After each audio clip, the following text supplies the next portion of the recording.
Well, comrades, I think the first thing at this meeting to register is the appreciation for the efforts that all the comrades put in what the EC considers was a very successful election campaign. I'll deal with it a little bit later on, but I think the organisation as a whole, the party as a whole, came through that test with flying colours and has prepared the party for the big battles that loom. I'll start with a quote. Today, they are ringing the bells.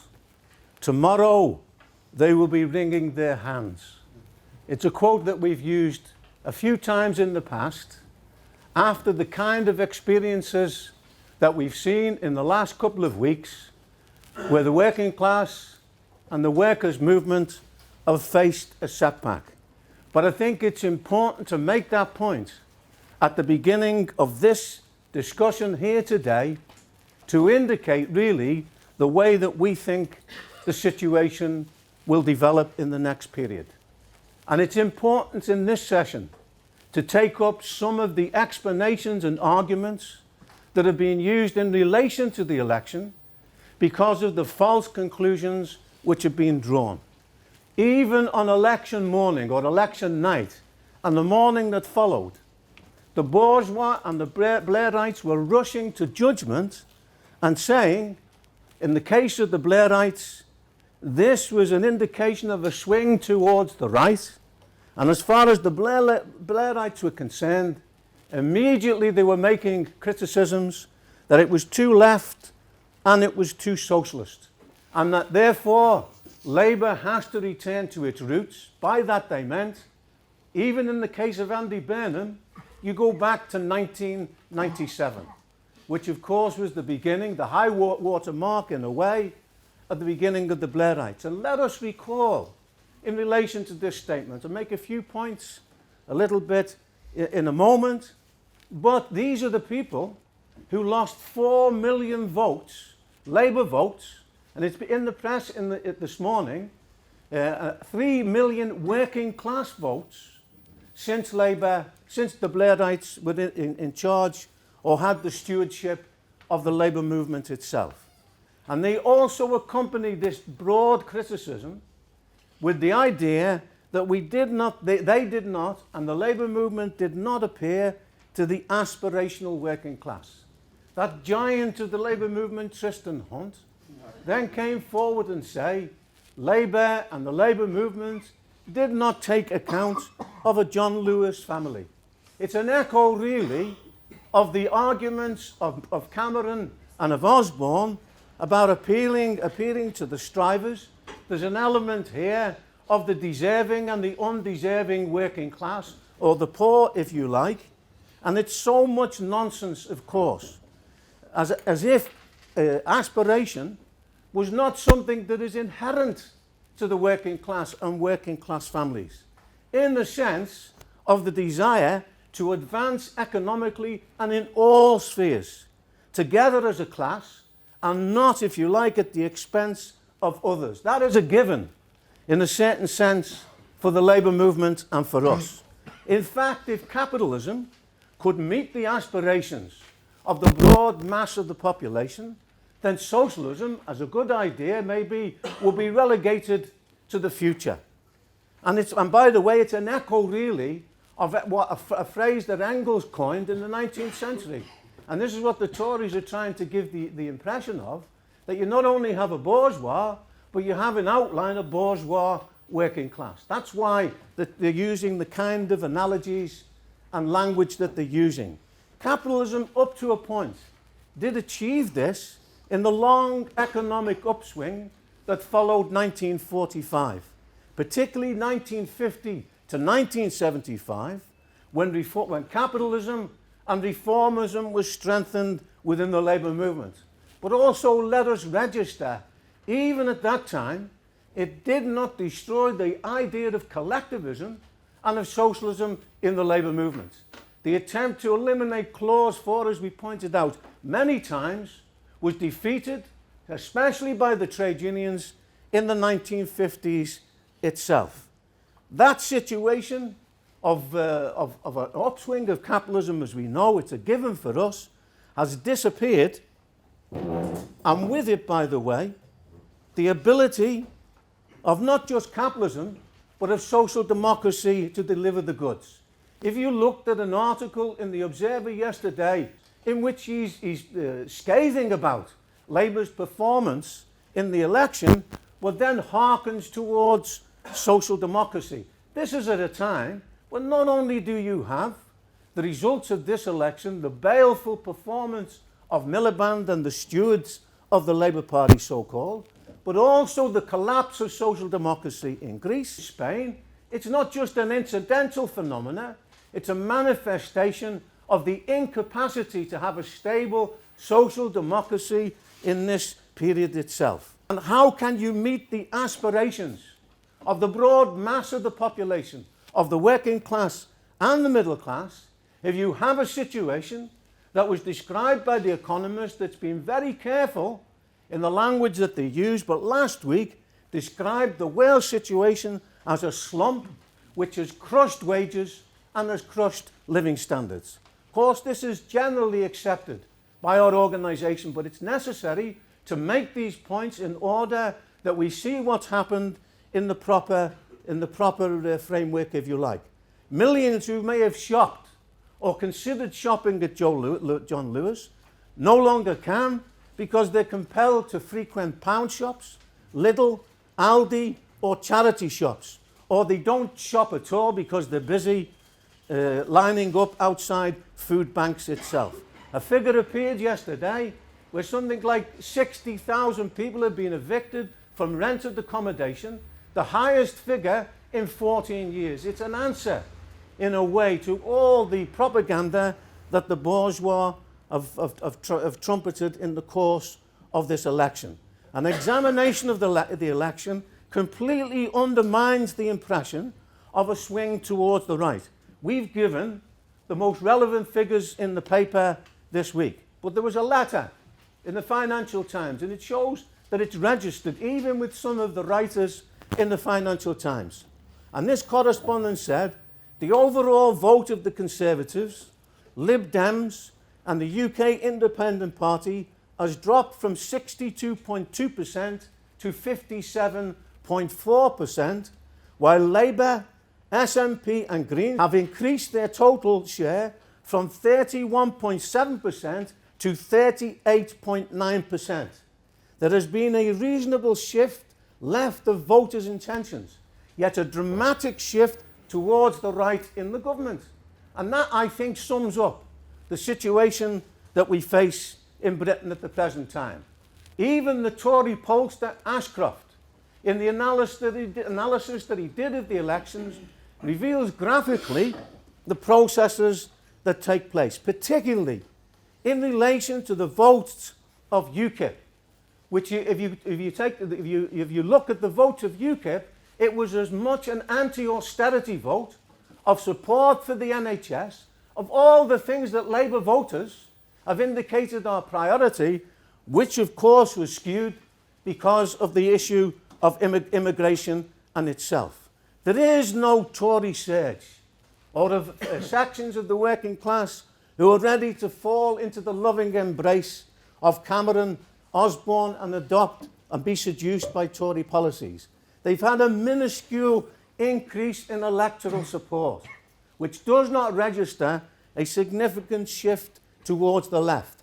They mostly gained by cannibalising, literally devouring, their erstwhile partners, the Liberal Democrats. This illustrates an important law of politics. There's no gratitude in politics. You see the way that the Tories meticulously and brutally went about undermining the base of the Liberal Democrats, particularly in the south, in eastern England, and so on. And actually, it was wonderful to behold the defenestration of the Orange Book Liberals with the defeat of I don't know how to describe it, of Laws. It was a wonderful moment on election night to see the defeat of Simon Hughes in Bermondsey, who got his seat on the basis of a vicious homophobic campaign against Labour in 1983. It was wonderful to see that those results in the obvious disappointment that workers felt that we didn't have at least a Miliband government itself. And it's quite nauseous to see after the election how concerned they are for the victims of this electoral massacre.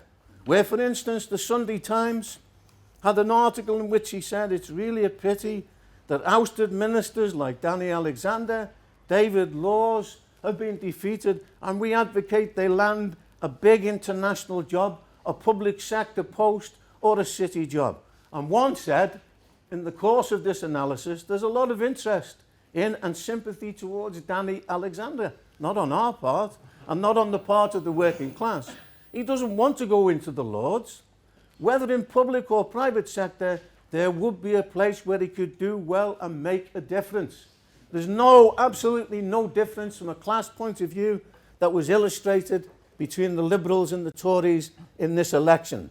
We and others said in advance, right back to the election of 2010, that this represented the kiss of death for the Liberal Democrats. And it's interesting, in the aftermath of the election, how issues come out, because it was revealed in the Financial Times that when they signed the coalition agreement, and William Hague, who wasn't, of course, the Prime Minister, wasn't a candidate for the Prime Minister, went home and told his family, we've just killed the Liberal Democrats.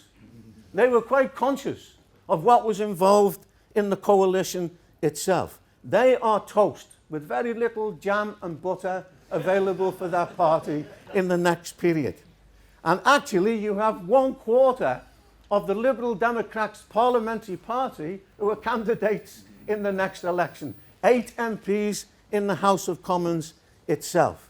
They did not quite go back to the position of the early 1950s with under 3% of the vote, yet they have humiliatingly 8 seats.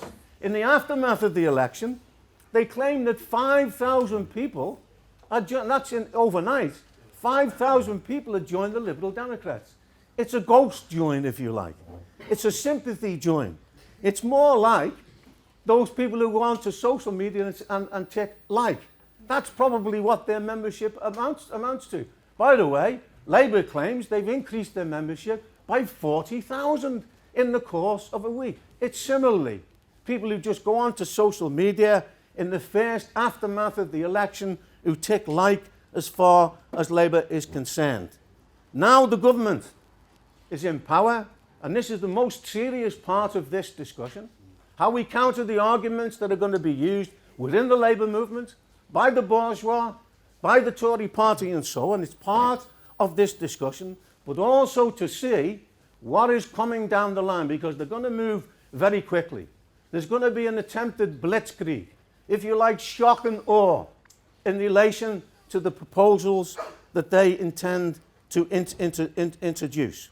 But at the same time, it's noticeable, it's accompanied on the part of the Tories with the language of inclusiveness, of blue-collar Toryism.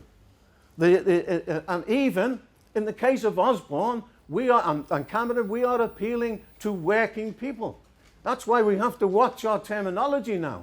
Just to use working people may not be sufficient, at least in the short term. It should be working class people in order that we differentiate with what is put forward in the media and by the Tories itself. However, we've been here before. This is just another variation of compassionate conservatism. Moreover, Cameron can talk of one nation, and as I said in the article, we all remember Thatcher with St. Francis of Assisi, and she acted more like Genghis Khan when she came to power. He's lost whole swathes of Britain.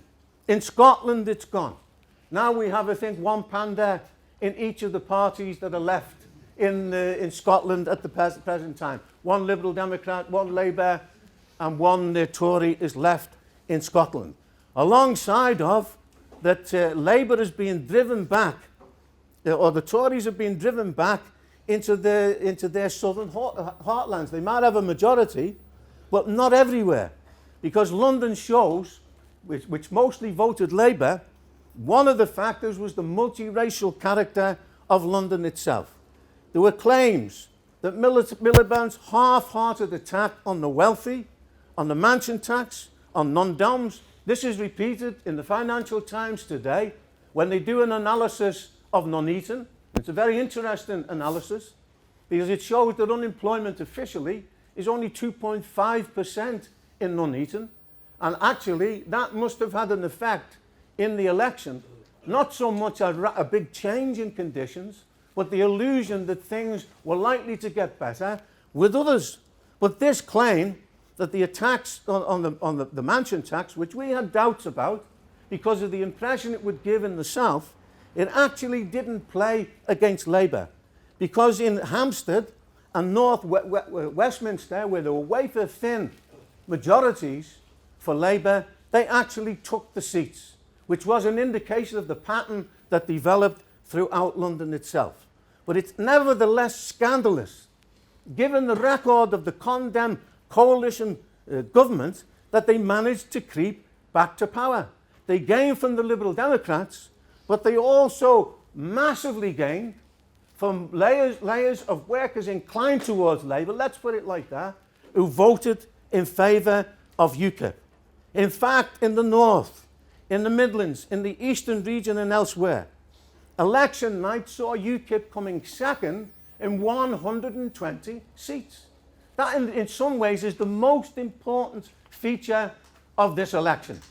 How are we, and how is the Labour movement broadly going to win back these layers to the banner of the Labour movement itself? It was as much, I repeat, anti-austerity as anti-immigrant. Undoubtedly, immigration had an effect. There's no doubt about that. But the combination of austerity and immigration fueled the vote of UKIP, which was not sufficiently answered by Miliband. Of course, we did our best to counter this, but it was not sufficiently answered by Miliband, nor by the trade union leaders, who were largely silent during the election, and only towards the end were a few squeaks made by Lenny McCluskey in relation to Miliband's tactics itself. They are now, the UKIP is established. It's got, albeit very weak features. It's got an unstable base. There are accidental figures who came up at local level who are absolutely pathetic, yet they got thousands of votes because of the national impression of UKIP itself. And it poses a number of issues for us. We have to repeat here, it's not a fascist party. It's a right populist party. I'm even hesitant to use far-right populist party. It's a right populist party which has begun in a sense where the National Front in France ended, in the sense that the spat or the conflict between the older Le Pen and Marine Le Pen is not an accidental, it's not just a family quarrel. It is a struggle on behalf of that wing of the National Front, that anything associated with the Nazis, and by the way, look at the pathetic vote of the BNP, by the way, in this election. It's hardly being mentioned, only in a couple of thousand.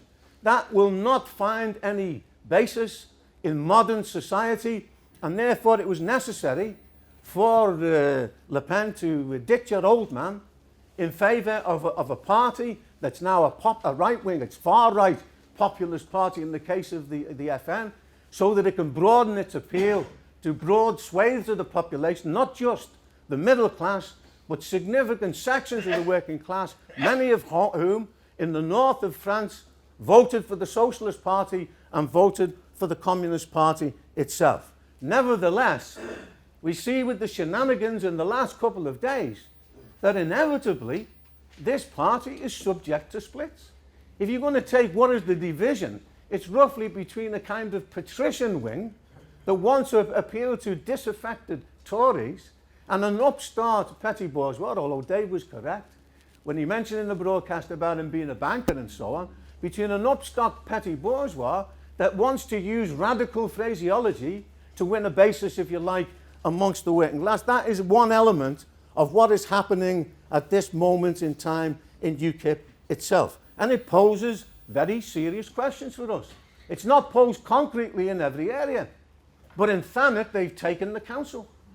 those councillors of UKIP will be subject to the same pressures that will come up in relation to anybody at local level of trying to administer the cuts. And splits will develop in their ranks. The overriding reason why Labour lost in this election was not because of what the press and the Blairites are claiming, too radical, socialist, but exactly the opposite. Miliband did flirt, especially as the election went on, with an element of anti-capitalist language, reminiscent actually of the 1970s phraseology, on the rents issue, on housing, on the energy companies and so on. But this was half-hearted, and it was contradicted overwhelmingly by the other aspects of the policies of Labour itself. And it was too little and too late and did not convince the overwhelming majority of potential Labour voters itself. We have to make a basic point here. Elections are not won in the election campaign. They're won over 6 years, over the preceding 6 years. That applies as much to Labour as it does to the bourgeois itself. As a matter of fact, you can see in the reports that have come out the way that in the North in particular, in the Midlands, whole swathes of former working class voters who said that they voted Labour in the last election were repelled in Sheffield, in Easington, in the North East, quoted in the material in the Guardian, that we were repelled from Labour and that we're not easily going back. The overwhelming impression that Miliband gave was that he was slavishly sticking to his austerity light programme. He had no rapport, this had no rapport with working people. I mean, it was summed up in the last few days of the campaign by the tablets of stone, which was going to be installed in number 10 Downing Street. The number of workers who commented to me, what's he playing at? And by the way, one wag commented, in a couple of thousand years, probably this tablets of stone will be discovered by archaeologists, and they'll be pondering over what was its significance for society in 2015. But we'll leave them to that. At the same time, he scandalously spurned Nicola Sturgeon's offer to form an alliance. You have to say, in terms of her tactics and her approach, she was spot on from her own point of view, from the point of view of occupying the high ground, and particularly using the phrase, together we can lock Cameron out of 10 Downing Street. He compounded his crime by unbelievable, I couldn't believe it when I saw it in the questioning that took place, that he would not even contemplate an alliance, even if it meant that he was locked out of number 10. That will be taken as a stab in the back, by the way, for millions of workers. On no account would he form a bloc with the SNP. Imagine a general and a largely friendly regiment that you may have clashed with in the past. Like, for instance, it's not completely analogous to today, but just as an illustration.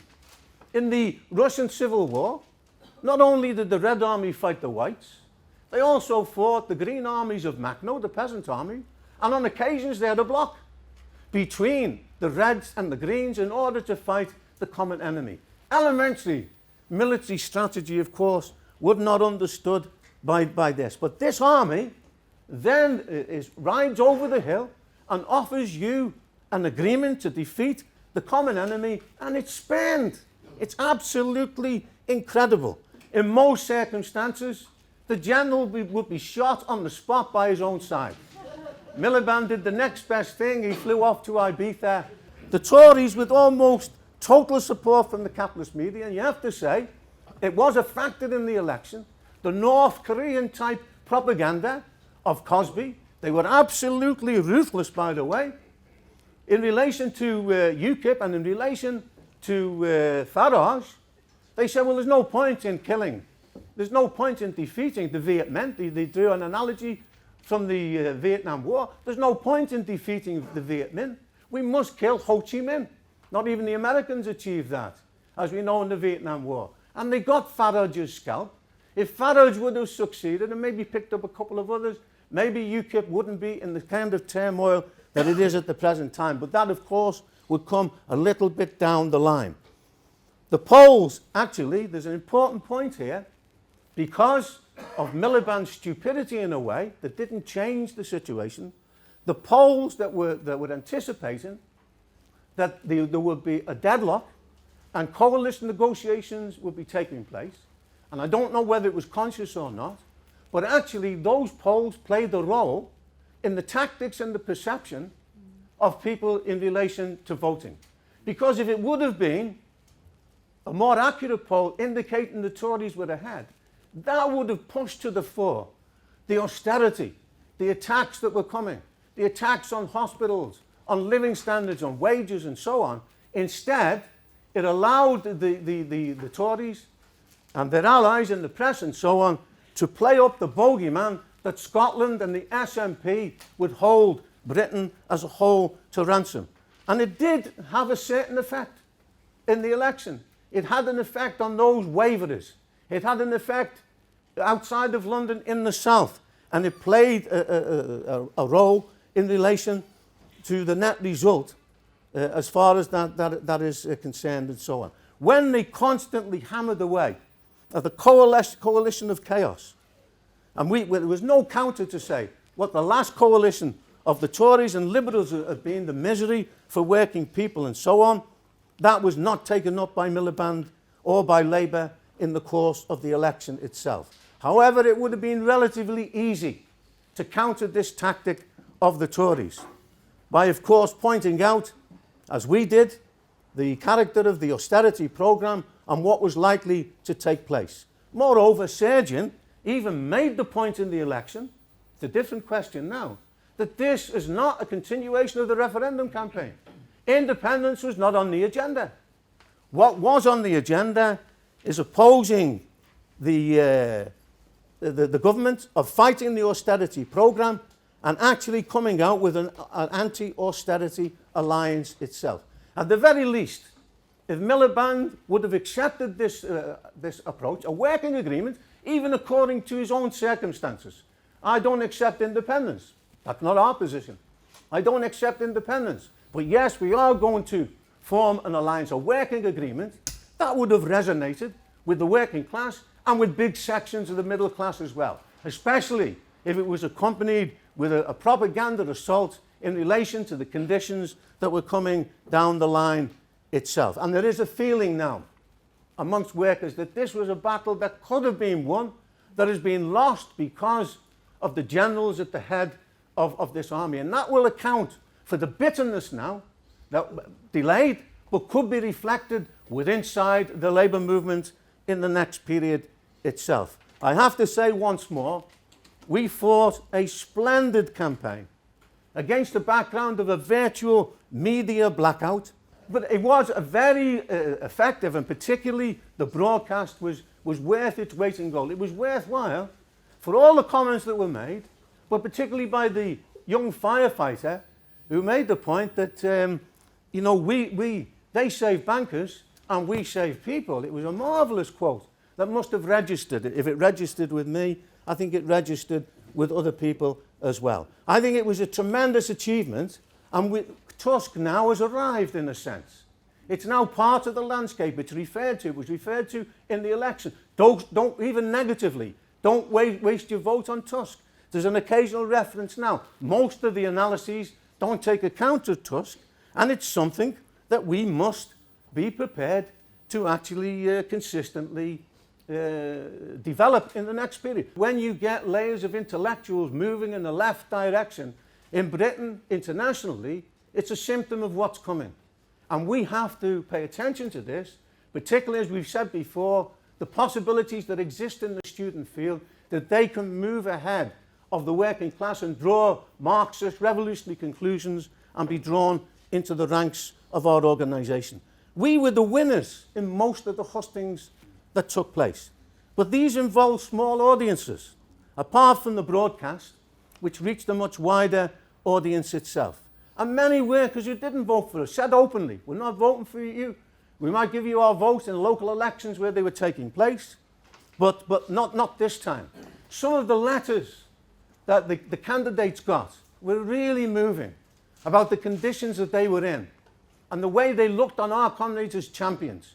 It's a tremendous testimony. There's no time to read this out. Maybe comrades in the discussion will come in on this. There really was a testimony to the effectiveness of the campaign itself.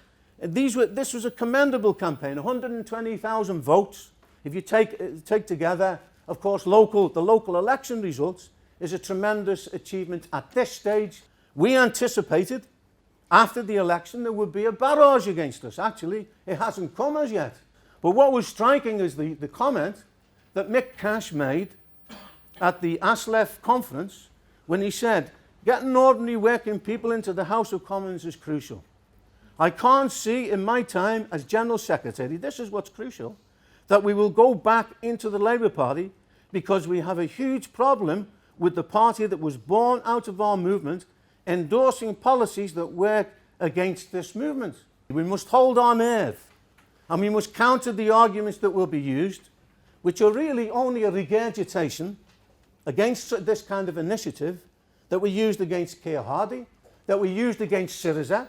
Remember, Syriza 5 years ago was at 4% of the vote in the elections. And I'll say a word or two about perspectives as far as that is concerned. We actually, at this stage, prefer them to underestimate us, to even dismiss us. That's what they did with the LPYS. That's what they did with the militants. It wasn't as if the bourgeois was charting our course and they were learned articles. Suddenly, Nora Beloff, writing for the Observer in a massive barrage against our party, revealed the secret conspiracy of militants. Once they discovered our position, of course, they then went ape. But that was too late. That was too late. We'd already established our position.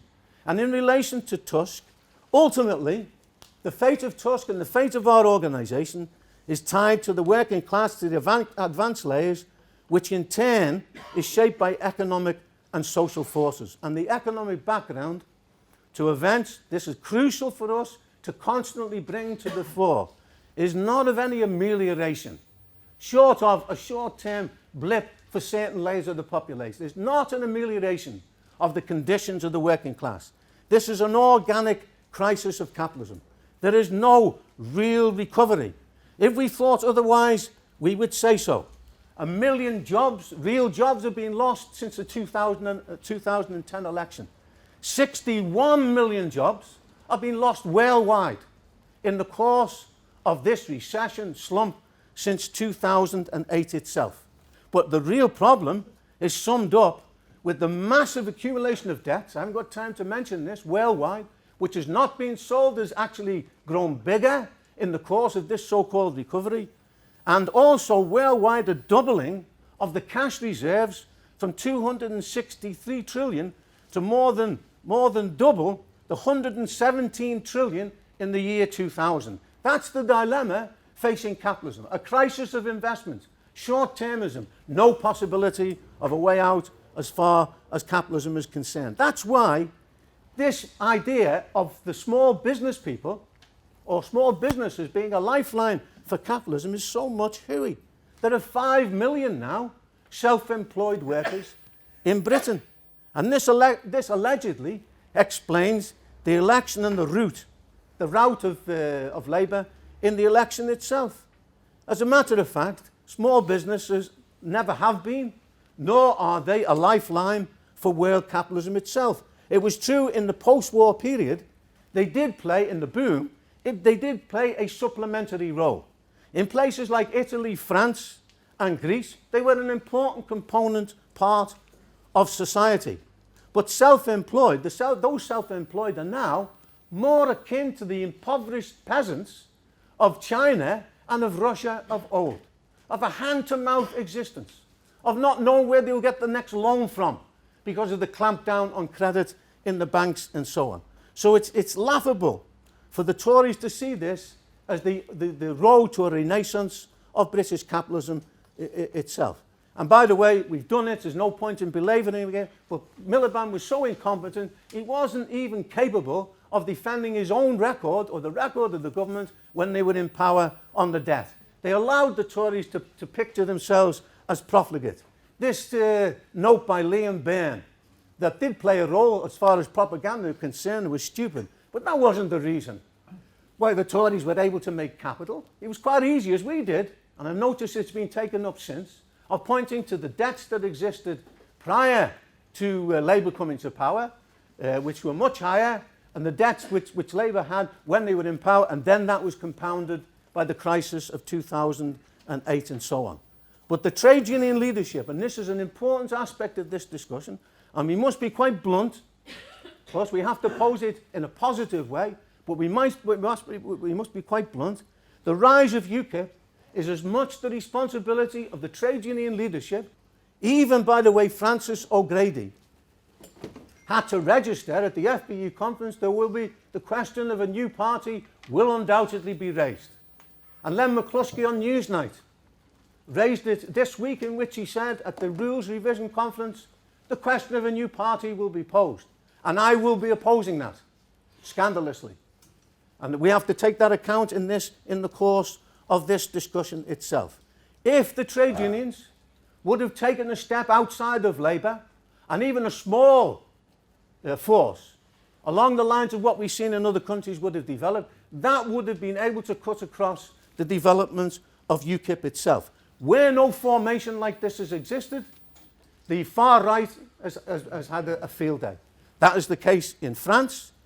It was even the case in Greece with Golden Dawn, the discrediting of PASOK, and it's still an important factor in Greece. If Syriza fails to face up to the situation, and it's looking very unlikely that they will do so, then that is also an indication of that also allows a space for the fascist or the far right to develop. Even in the leadership contest, there is no left candidate. They cannot now have a left candidate. They don't have the necessary votes in the House of Commons, so there'll be no challenge. Andy Burnham, who he himself describes himself as centre-left, and actually says we must go back to 1997, so its disguised form of a return to Blairism, is not really an alternative. It's absolutely pathetic, the candidates for the leadership of the Labour Party at this moment in time. Undoubtedly, if we would have had a PR in this election, we would have had an entirely different parliament. As even the press has pointed out, what we have now is a two-party system where we have a multi-party reality in the election itself. It took 34,000 votes to elect a Tory MP. It took 40,000 to elect Labour. It took 301,000 to even elect the Lib Democrats. It took 1.1 or 1.2 million for the single Green MP to be elected. It took 3.8 million for one Member of Parliament for UKIP. And the DUP in Northern Ireland, you got one MP for 23,000 who voted. So it's obviously out of kilter. And that indicates the enormous discrepancy with the electoral system and the reality that exists on the ground now. But it's not a question of principles here for the bourgeois. When it comes to the electoral arena, they're interested in one thing: what will be the most effective means of them to rule? And they will change their position, as we've seen on PR and on other forms of not just in Britain, but internationally. And therefore, it's unlikely that they will get in this Parliament a form of PR, despite the fact there'll be a big campaign. And we have the example of Scotland. We even have the example of our own party in Dublin, in Ireland, where if we had that system, we would undoubtedly be on the way now to a number of MPs in Parliament itself. There was no great benefit, I repeat, from the measures which the government claimed was responsible for this, this victory of the Tories. And now we face with what could be, in terms socially, of a social war against the conditions of the working class. It's not necessary to detail here. The attack on young people, the attack on the bedroom tax will be maintained. And last but not least, of course, the check-off system now, they will attempt to introduce that on a much wider scale. And we have to say here our comrades have fought a tremendous struggle in the PCS. I noticed, by the way, that a member of the of Prospect actually is a member of the government. He's the MP for Harlow, I think it is. He's a member of the government. And look at the role that Prospect have played as really stalking horses for the Tory government in this attack on the PCS itself. Our comrades have done very well. In the number, and of course the left as a whole, in the number that they've managed to re-register. And there is a certain advantage in this. It forces the unions to go back, to harden its position, to develop a base.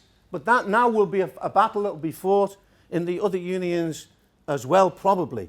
And then, of course, there is this anti-trade union legislation on the question of elections, of 50% of a turnout and of 40%, I think, in the essential services itself. A very difficult figure to reach according to the methods that are used presently. But by the way, what was Francis O'Grady's response to this? We're now in the position of Oliver Twist, asking for a little bit more from the government. That was their actual terminology. We have to approach it in the way that the comrades and the RMT approached it, are putting down a motion at all the union conferences and saying we have to fight this, but we have as a central demand the question of a 24-hour general strike. And we have to go very wide, and we have to go conduct an energetic campaign as far as this is concerned. And in the light of this anti-union legislation, what a marvellous demonstration is the vote of the rail workers in relation to this proposed legislation, because it shows that you can overcome the hurdles that the bourgeois have constructed. Trade unions still are composed of 6 million workers in Britain, and we have to base ourselves on that, but we have to put forward a policy of action.